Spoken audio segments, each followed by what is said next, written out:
మేము సర్వ్ చేయడమే కాకుండా భావితరాలకు కూడా గుర్తు చేసుకునే విధంగా సంస్కారాన్ని నేర్పిస్తున్నాం. ఇలాంటి కార్యక్రమాన్ని ప్రతి ఒక్కరికి కూడా విజ్ఞప్తి చేస్తున్నాం. మనం బాగుండడం కాదు, సమాజ హితం కోసం అందరం పనిచేయాల్సిన అవసరం ఉంది. అదే సమయంలో మీరు చూస్తే నేను ప్రాణదాన కార్యక్రమాన్ని ప్రారంభించాను. బ్రహ్మోత్సవానికి వస్తూ తిరుపతిలో సిమ్స్ హాస్పిటల్లో ప్రాణదాన కార్యక్రమానికి ప్రారంభించాం. ఆ రోజు ఒకటే ఆలోచించాం, వెనుకబడ్డ ప్రాంతం రాయలసీమ, ఇక్కడ హాస్పిటల్ కూడా సరిగా లేవు. అందుకనే సిమ్స్ ఆధారంగా చేసుకొని రోయా కానీ, బర్డ్స్ కానీ, సిమ్స్ కానీ, మిగిలిన అన్ని హాస్పిటల్స్ అన్ని కూడా, చిల్డ్రన్ హాస్పిటల్ కానీ ఇవన్నీ కూడా ఇచ్చేసి ఈ ప్రాణదానంతో అక్కడ ఉండే భక్తులకు ట్రీట్ చేయడం, ఈ ప్రాంత వాసులకు ట్రీట్ చేయడమే కాకుండా ఇంకా ఎవరైనా డాక్టర్లు ప్రపంచం నుంచి ఎక్కడికి వచ్చినా వెంకటేశ్వర స్వామి దర్శనానికి ఆశీస్సులు తీసుకునే మునుపు ప్రజలకు సేవ చేసి 3-4 రోజులు ఉండి తర్వాత వచ్చి దేవుని ఆశీస్సులు తీసుకెళ్తే మానవ సేవ, మాధవ సేవ రెండూ ఉంటాయనే ఉద్దేశంతోనే ఆ కార్యక్రమాన్ని పెట్టాం. దాన్ని కూడా లాజికల్ గా తీసుకెళ్లాల్సిన అవసరం ఉంది. ఈరోజు ఈ యొక్క 7 కొండలు, ఇది వెంకటేశ్వర స్వామి సొంతం. ఈ 7 కొండల్లో ఎలాంటి అపవిత్రమైన కార్యక్రమాలు కానీ, లేకపోతే ఈ 7 కొండల్ని కమర్షియలైజ్ చేయడం కానీ ఎక్కడా జరగకూడదు. నేను ఈరోజు పోరాడడం కాదు. ఒకసారి అసెంబ్లీలో దినరుగా 7 కొండల్ని 5 కొండలంటే ఎక్కడికి పోయినాయని చెప్పి పెద్ద ఎత్తున పోరాడి అక్కడి నుంచి నేను వెంకటేశ్వర స్వామి మొక్కులు తీర్చుకోవడానికి పాదయాత్రతో వచ్చి మొక్కులు చెల్లించుకున్నాను. ఎందుకంటే మనలాంటి వాళ్ళు కూడా, అంటే ప్రభావితం చేయగలిగిన వ్యక్తులు కూడా గమ్మునుంటే సమాజానికి చాలా నష్టం జరుగుతుంది. ఆ రోజు మీరు ఒక్కసారి చూస్తే నేను ఏదైతే ప్రాణదానాన్ని ఇనాగరేట్ చేసి వచ్చాను, వస్తా ఉంటే 24 క్లేమోర్ మైన్స్ నా మీద బ్లాస్ట్ చేశాను. నేను ఏ తప్పు చేయలేదు, ప్రజాహితం కోసం పనిచేశాను, లా అండ్ ఆర్డర్ మెయింటైన్ చేయాలని ఆలోచించాను. దాని మీద ఖర్చు కడితే వెంకటేశ్వర ఎక్కడైతే మనం ఆ స్పాట్ కూడా ఇప్పుడు ఉంది అలిపేట దగ్గర ఎంట్రన్స్ లోనే. అయితే ఆ రోజు అదొక మిరాకిల్. నేను తప్పించుకోవడం అనేది జరిగే పని కాదు. సాక్షాత్తు వెంకటేశ్వర స్వామి నన్ను కాపాడాడు, ప్రాణం విడిచిపెట్టాడు. అక్కడి నుంచి ఇప్పుడు కూడా నాకు జ్ఞాపకం ఉందని తలుచుకుంటే, నేరుగా పోయి కొట్టిన తర్వాత బస్సులో, కారులో అందరం కూడా బ్రతికాం, కానీ ఒక్కొక్కరికి ఒక విధంగా దెబ్బలు తగినాయి. నేనున్నాను, కృష్ణమూర్తి ఉన్నాడు, గోపాలకృష్ణారెడ్డి, రాజశేఖర్ రెడ్డి, వీళ్ళందరూ ఉన్నాం. అంటే వెంకటేశ్వర స్వామి మహిమ ఆ ఇన్సిడెంట్ చూసిన తర్వాత ఎవరైనా కానీ అనుకుంటే ఆలోచించుకోవాల్సిన అవసరం.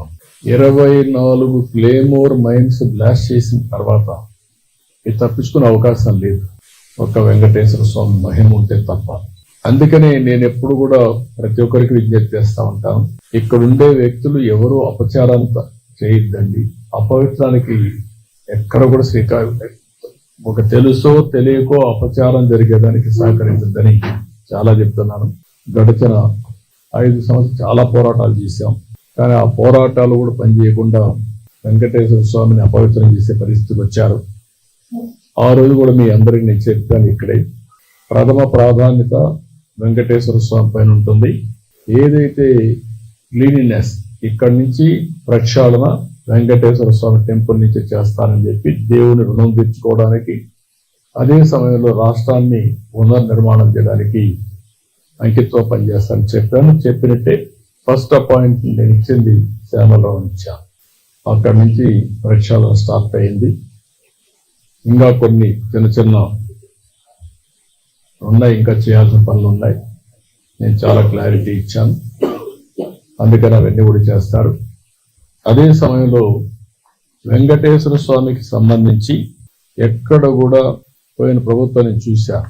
7 కొండలు వెంకటేశ్వర స్వామివి అని మనం చెప్తా ఉంటే 7 కొండలు ఆనుకొని ముంతాజ్ హోటల్కి అప్పట్లో పర్మిషన్ ఇచ్చారు.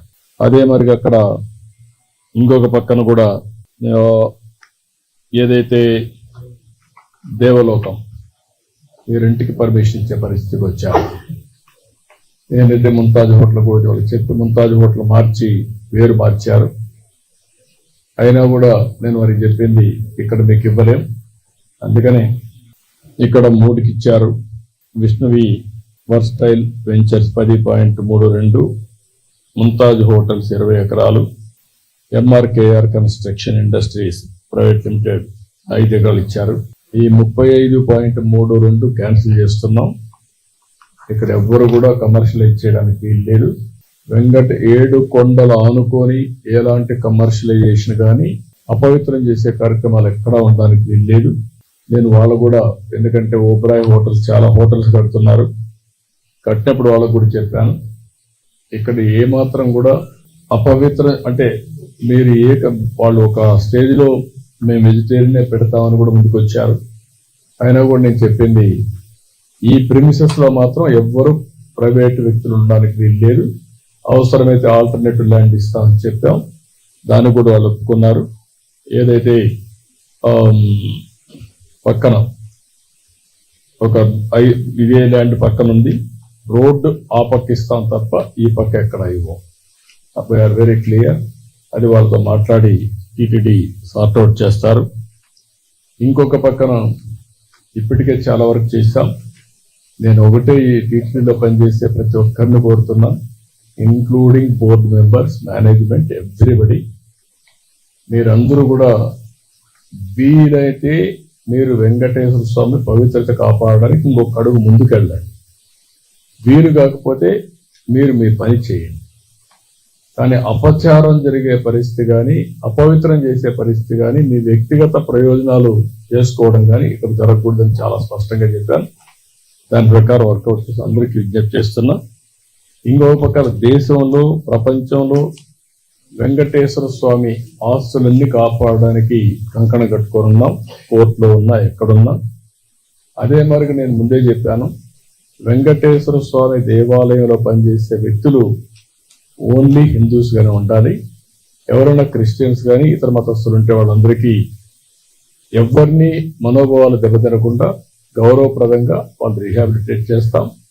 అదే మరిగా క్రిస్టియన్ ఆర్గనైజేషన్స్ కానీ ముస్లిం ఆర్గనైజేషన్స్ ఉంటే అక్కడ కూడా హిందూస్ పనిచేయకూడదు అనుకున్నప్పుడు అక్కడ కూడా పనిచేయకుండా వాళ్ళ మనోభావాలు కాపాడుతాం. నేను I made it very clear. దానికి కట్టుబడి ఉన్నాం. ఆ చర్యలు తీసుకోమని కూడా మన వాళ్ళందరికీ కోరుతున్నా. ఇంకొక పక్కన దేశంలో ఉండే అన్ని రాజధానుల్లో వెంకటేశ్వర స్వామి దేవాలయం కట్టాలనేది ఒక నిర్ణయం, ఒక సంకల్పం చేశాం. దాని ప్రకారం అందరికీ విజ్ఞప్తి చేస్తున్నా. అక్కడ ముఖ్యమంత్రి కూడా రాస్తాం. వాళ్ళు కానీ ముందుకు వస్తే వెంకటేశ్వర స్వామి దేవాలయం భారతదేశంలో ఉండే అన్ని రాష్ట్ర రాజధానుల్లో కట్టాలనేది ఒక ఆలోచన. ఈ ఆలోచన టీటీడీ కూడా వర్కౌట్ చేసి ముందుకు తీసుకెళ్తారు.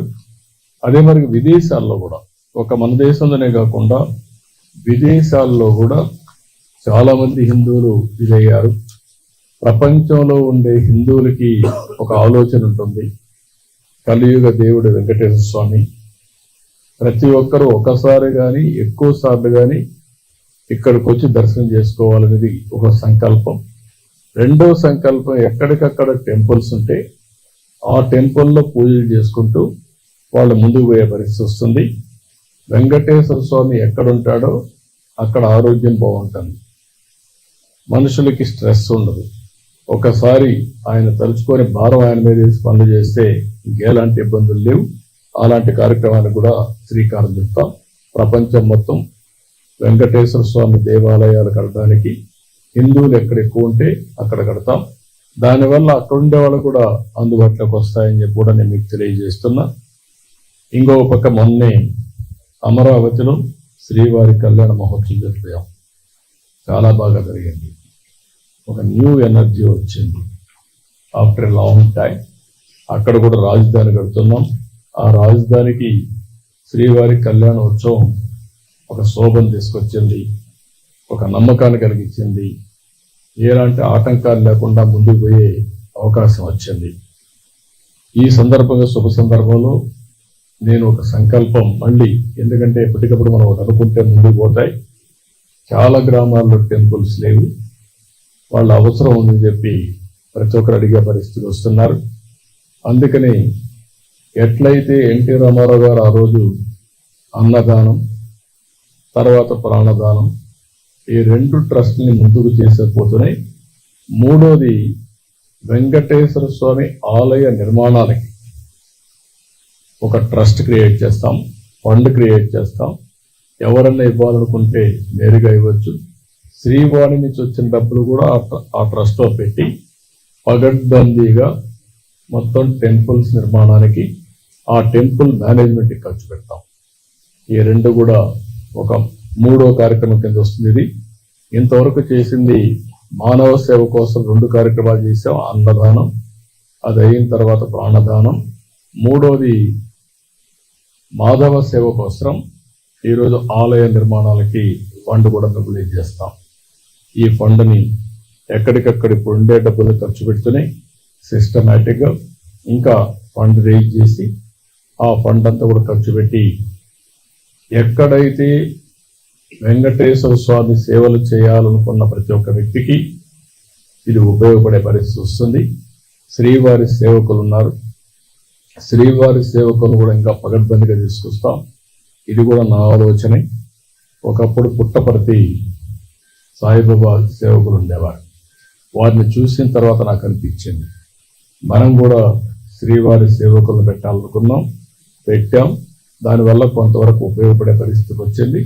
దాన్ని ఇంకా ఆర్గనైజేషన్ స్ట్రీమ్లైన్ చేసి ఇక్కడ కానీ లోకల్గా ఉండే టెంపుల్స్ కానీ వీళ్ళు సేవ చేసే పరిస్థితికి వస్తారు. తద్వారా అక్కడ పనిచేస్తూ ఉంటారు. దేవుణ్ణి తలుచుకోవడం వెంకటేశ్వర స్వామి దగ్గరికి వచ్చినప్పుడు తలుచుకోవడమే కాదు, దేవుణ్ణి ఎక్కడికక్కడ ఎక్కడున్నా తలుచుకుంటే తద్వారా వీరికి అందరికీ ఒక సుఖ సంతోషాలే కాకుండా ఒక ఎనర్జీ ఇస్తుంది, స్ట్రెస్ ఉండదు. ఈ విషయాలు మీరు గుర్తుపెట్టుకోవాలని కోరుకుంటూ ఈరోజు 3వ కార్యక్రమానికి ఆలయ నిర్మాణ నిధి, వెంకటేశ్వర స్వామి ఆలయాల నిర్మాణ నిధి ఏర్పాటు చేస్తాం. ఇంత ముందు చేసింది అన్నదానం, ప్రాణదానం, ఆలయాల నిధి. దానం అంటామా, నిధి అంటామా, వాడిచ్చే దీన్ని బట్టి ఆ పేరు కూడా వర్కౌట్ చేయమంటున్నాను. మంచి పేరు పెట్టి వెంకటేశ్వర స్వామి ఆలయాల నిర్మాణం అంటే బాగుంటుంది ఒకటి ఆ పేరు పెడతాను అంటే ఇంకా మంచి పేరు తెచ్చుకోండి. అప్పుడు కూడా ప్రాణదానం స్పాంటేనియస్గా అనౌన్స్ చేశాను. ఆ రోజు ఆదికేశులు ₹1 కోటి అక్కడే ఇచ్చారు. అట్లా ఒకసారి ఎమోషన్లో వస్తాయి, సెంటిమెంట్గా వస్తాయి. దట్ ఈస్ మై సెంటిమెంట్ ఈ వెంకటేశ్వర స్వామి పైన. కాబట్టి అది చేస్తా అని తెలియజేసుకుంటూ మీరు ఏదైనా ఉంటాడు కదా ఇలా ఉంటారు. మూడోది ఆలయాల నిర్మాణం ఏదైనా స్వచ్ఛందంగా రావాలని కోరుకుంటున్నాను. టీటీడీ కానీ గవర్నమెంట్ కానీ ఫెసిలిటేటర్. నేను అందుకే నిన్న కూడా ఒక మాట చెప్పాను. ఆంధ్రప్రదేశ్ రాష్ట్రానికి 3 విషయాల్లో మీరు చూస్తే, ఒకటి వెంకటేశ్వర స్వామి ఇక్కడ నెలకొల్పడం, 2 కూచిపూడి డ్యాన్స్ ఈ రాష్ట్రంలో వచ్చిన వారసత్వ సంపద, 3 ఇటీవల కాలంలో అరకు కాఫీ కూడా ప్రపంచం మొత్తం వెళ్తా ఉంది. ఒక ట్రైబల్ ఏరియాలో ఆర్గానిక్ కాఫీ ప్రపంచం అంతా వెళ్తా ఉంది. ఇలాంటి వారసత్వ సంపదని ప్రమోట్ చేయడం మన బాధ్యత. అందుకని ఈ 3 కూడా ప్రమోట్ చేస్తాం. నేనే అరకు కాఫీ పేరు కూడా నేనే పెట్టాను. ఈ 3 డికేడ్స్లో అది ఈరోజు ప్రపంచం మొత్తం వెళ్ళే పరిస్థితికి వచ్చింది.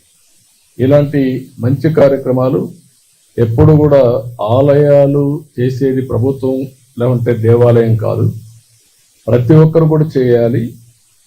వెంకటేశ్వర స్వామి దేవాలయం ప్రధాన దేవాలయం ఉండేది ఇక్కడుంది, వెంకటేశ్వర స్వామి ఇక్కడున్నాడు. వీరి ఆధ్వర్యంలో ప్రపంచం మొత్తం ఇలాంటి కార్యక్రమాలు చేస్తా ఉంటే వాళ్ళకి సహకరిస్తాం, ప్రమోట్ చేస్తాం. తప్పకుండా అన్ని యాక్షన్స్ తీసుకుంటాం. ఎక్కడైనా సరే వెంకటేశ్వర స్వామి ఆస్తులు ఎవరు కబ్జా చేయాలనుకున్నా చేసినా మళ్ళీ అవన్నీ తీసుకొని దేవునికి అప్పచెప్పే బాధ్యత తీసుకుంటాం.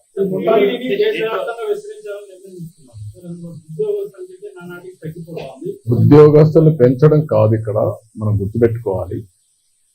వీళ్ళు అక్కడికి పోయి ఇంత మునుపు ఏమైంది, పనిష్మెంట్ కింద ఉద్యోగం వేసే పరిస్థితికి వచ్చాం. దేవాలయాలు మెయింటైన్ చేయడం కూడా లోకల్ గా ఉండే భక్తులు మెయింటైన్ చేయాలి తప్ప మనం ఏదో ఉద్యోగాలు పెట్టి ఎప్పుడు కూడా మీరు గుర్తుపెట్టుకోవాల్సింది ఇక్కడి నుంచి మనం పుష్ చేస్తే థింగ్స్ జరగవు. ఇక్కడి నుంచి ఆఫీసర్ని ట్రాన్స్ఫర్ చేసి ఏమైంది పనిష్మెంట్ కింద వేసారని బాధపడి ఇంకొకరు పట్టుకు మళ్ళీ తిరిగి వచ్చేవాడు. అక్కడుండే వ్యవస్థనే పెట్టాలి, అవి కూడా ఆర్గనైజ్ చేయమంటున్నారు. ఇక్కడి నుంచి రిక్రూట్ చేయక్కర్లేదు, ప్రతి ఒక్క టెంపుల్కి పెడతాం, అక్కడి నుంచి ఆర్గనైజ్ చేస్తాం. వెంకటేశ్వర స్వామి దేవాలయం టీటీడీ మేనేజ్మెంట్ ఒక ఫెసిలిటేటర్ రోల్ ప్లే చేయాలి తప్ప మేమే ఓనర్షిప్ తీసుకుంటాం, మేమే జీతాలు ఇస్తాం, మేమే డబ్బులు ఖర్చు పెడతామంటే దానివల్ల ఫలితాలు. ప్రజల్లో ఆ భావన రావాలి, భక్తుల్లో ఆ భావన రావాలి.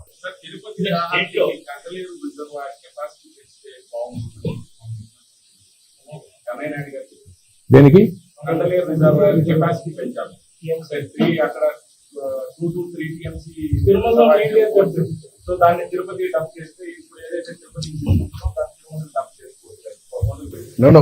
నీళ్లు అక్కడే కాదు, తిరుమలకి నీళ్లు రావడానికి పెద్ద ప్రాబ్లం ఉండదు. సోమశిల ఉంది, కందలేరు ఉంది, బాలాజీ రిజర్వాయర్ ఉంది. ఇప్పుడు ఈ పక్క నుంచి కూడా ఏదైతే మన కళ్యాణి డ్యామ్కి పైనుంచి నీళ్లు తీసుకుంటాం, మల్లెమడుగు కూడా వస్తుంది. మల్లెమడుగు కూడా వస్తే ఇప్పుడు ఆయకట్టు తగ్గింది. ఇవన్నీ వస్తే తిరుపతికి నీటి సమస్య ఉండదు. ఒకప్పుడు మీరు గుర్తుపెట్టుకోవాలి, చరిత్ర మీరు అందరూ చాలా మంది మర్చిపోతా ఉంటారు. చరిత్ర తెలియని వాళ్ళు వస్తూ ఉంటాం, కొత్త జనరేషన్ వస్తూ ఉంటారు, కొంతమంది మరిచిపోతూ ఉంటాం. రెండు విషయాలు మీరు గుర్తుపెట్టుకోవాలి. తిరుపతికి నీళ్లు లేకపోతే ఎప్పుడు ఈ సమస్యలు ఉంటే తెలుగు గంగ నీళ్లు తీసుకొచ్చి నేనే తీసుకొచ్చా. ఆ నీళ్లు తీసుకొచ్చిన తర్వాత కొండ పైన నీళ్లు లేకపోతే ఒక సీజన్లో వెంకటేశ్వర స్వామి దేవాలయాలు మూసేయాలన్నారు. రోజుకు 600 నుంచి 800 ట్యాంకర్లు కింద నుంచి పైకి వస్తూ మేము చేయలేం సార్ ఈ పనులు, ఒక పక్క భక్తులు వస్తున్నారు, 600 ట్యాంకర్లు వస్తున్నాయి, ఇంపాసిబుల్ అంటే ఒక 3 నెలలు టెంపుల్ క్లోజ్ చేస్తా ఉన్నాను. టెంపుల్ క్లోజ్ చేస్తానంటారు ఏంటయ్యా, మీకు ఏమన్నా పిచ్చి పట్టిందా అని చెప్పి కోప్పడి 95 రోజుల్లో కళ్యాణ్ డ్యామ్ నుంచి ఎల్ఎన్టీ పనిచేసి కంప్లీట్ చేశారు. నామినేషన్ పైన ఇచ్చారు.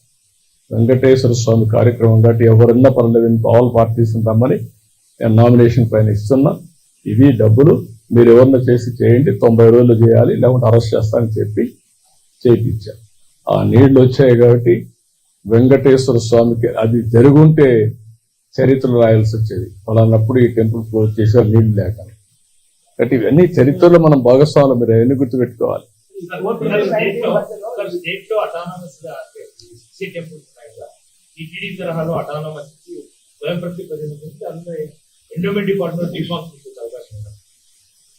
ఓవరాల్ అడ్మినిస్ట్రేషన్ కు ఎలాంటి అవసరమో ఆంధ్రప్రదేశ్ రాష్ట్రంలో ఎక్సలెంట్ టెంపుల్ ఎకో సిస్టమ్ ఉంది. ఏ టెంపుల్ కు ఆ టెంపుల్ మీరు చూస్తే 7 టెంపుల్ 20 కోట్ల నుంచి 100 కోట్ల పైన వచ్చే అవకాశం, 20 crores ఉండవు. 5 కోట్ల పైన వచ్చే టెంపుల్స్ ఒక 13 ఉన్నాయి. మొత్తం ఒక 20 టెంపుల్స్ 5 కోట్ల నుంచి ఎక్కువ వస్తున్నాయి. ఇంకా చాలా టెంపుల్స్ 1 కోటి ఇంకా ఎక్కువ వస్తుంది. అల్టిమేట్ గా ఈ రాష్ట్రంలో ఈ టెంపుల్స్ అన్ని డెవలప్ చేసి వచ్చే రిలీజియస్ టూరిస్టులకు కూడా అనుకూలంగా చేయాల్సిన అవసరం ఉంది. ఇప్పుడు శ్రీశైలం ఉంది, one of the best temple, not only మహిమ కూడా. మీరు ఒకసారి చూస్తే శ్రీశైలానికి ఉండే మహత్యం ఏ టెంపుల్కి లేదు శైవ టెంపుల్లో. అలాంటి ఒక పక్క శ్రీశైలం, కాణిపాకం, లేకపోతే కాళహస్తి, కనకదుర్గ, లేకపోతే సింహాచలం, లేకపోతే ఇంకొక పక్క నుండే అన్నవరం, ఇప్పుడు ఒంటిమిట్ట కూడా నేనే దాన్ని విభజన జరిగిన తర్వాత ఒంటిమిట్ట కూడా డెవలప్ చేసాం, అడాప్ట్ చేసుకున్నాం. అది కూడా one of the best temple గా తయారవుతుంది.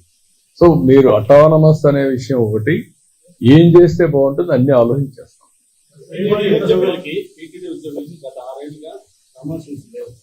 దాంతో పాటుగా తిరుమలలో అనాథరైజ్లు విపరీతంగా పెరిగిపోయారు పొలిటికల్ ప్రెజర్ వల్ల. పక్షాలను అనేది డిప్యుటేషన్ ఆఫీసర్స్ కూడా టీటీడీలో చాలా కాలంగా ఇష్టాంత అధికారులతో పనిచేస్తున్నారు.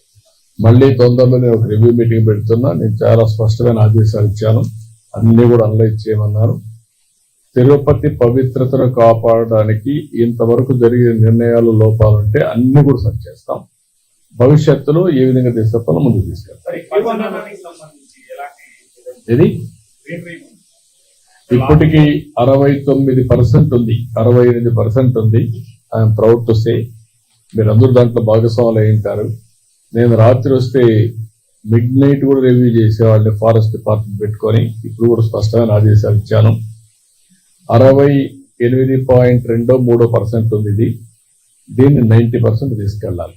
మినిమం టు స్టార్ట్ విత్ 80, తర్వాత 90. ఈ వెంకటేశ్వర స్వామి పరిధిలో 7 కొండలు మొత్తం ఫారెస్ట్ ఏరియా ఉండాలి. నాకు ఐఎమ్ ప్రౌడ్ టు సే ఒకప్పుడైతే ఆ రాళ్లల్లో చెట్లు రావంటే, ఆ గులకరాళ్ళు ఉంటే అక్కడ కూడా చెట్లు తప్పించడానికి ప్రయత్నం చేస్తాం. కొత్త చెట్లు వచ్చాయి. మీరు గుర్తుపెట్టుకోవాలి అవన్నీ. ఎంత సఫర్ అయ్యామంటే అంత సఫర్ అయ్యాం. రద్దు చేయడం అది ఉంటుంది, దానికి ట్యాక్స్ ఎగ్జెప్షన్ కూడా ఉంది. అందులో వచ్చే డబ్బులు దేవాలయాల నిర్మాణానికి ఇచ్చే డబ్బులు రెండు కలిపి దేవాలయాల నిర్మాణ నిధిని ఏర్పాటు చేస్తాం. నిధిని ఏర్పాటు చేస్తాం. మీరు చెప్పిన టూరిజం ఉంది, హోటల్ మేనేజ్మెంట్ ఎక్కడ అవన్నీ తీసేసారు, అయిపోయినాయి. అది కాదు, ఈ పక్క ఏమి రాకూడదు, ఏది పోయినా ఆ సైడ్ ఉంటుంది. టూరిజం వాళ్ళకి సంబంధించి మొత్తం దాదాపు 50 ఎకరాలు ఉంటుంది. నేను ఏది ఉన్నా కూడా ఒకటే నేను చెప్తున్నా, ఈ పక్క ఉండేదంతా కూడా మనం institute of hotel institute of tourism management ఉంటే అది ఉంటే ఓకే, అది కూడా అవసరమైతే టీటీడీకి ఇస్తాం, వాళ్ళే మేనేజ్ చేస్తారు ఆ ప్రాపర్టీ. ఇక్కడికి ఇద్దాం, వాళ్ళు ఆ పక్కన చేస్తారా. అంటే ఇప్పుడు as on today it is not an issue. Tourism government కాబట్టి ఉంటుంది, ఉన్నప్పుడు దాన్ని స్ట్రీమ్ లైన్ చేసుకుంటారు, అక్కడ మన కంట్రోల్లో ఉంటుంది. కానీ ఈ పక్క ఉండే ప్రాపర్టీస్ అన్ని ఇక్కడే ఉంటాయి. గతంలో టూరిజం హోటల్లో మంత్రి గారు వచ్చి క్రిస్మస్ సంబరాలు కూడా కాబట్టి అటువంటి ఉంటే మీ సెంటిమెంట్ కూడా గుర్తుపెట్టుకొని, అవసరమైతే ఆ ల్యాండ్ కూడా దేవస్థానం తీసుకొని, దేవస్థానంలో కూడా అప్పుడప్పుడు కొంతమంది విపరీతమైన శక్తులు కొంతమంది వచ్చి విపరీతమైన బుద్ధి ప్రవర్తిస్తున్నారు, అవి కూడా కంట్రోల్ చేయాలి. That is the last day అనే మెసేజ్ ఇవ్వాల్సిన అవసరం ఉంది. విల్ కంట్రోల్ ఎవ్రీథింగ్, అది కూడా దృష్టిలో పెట్టుకోవాలి.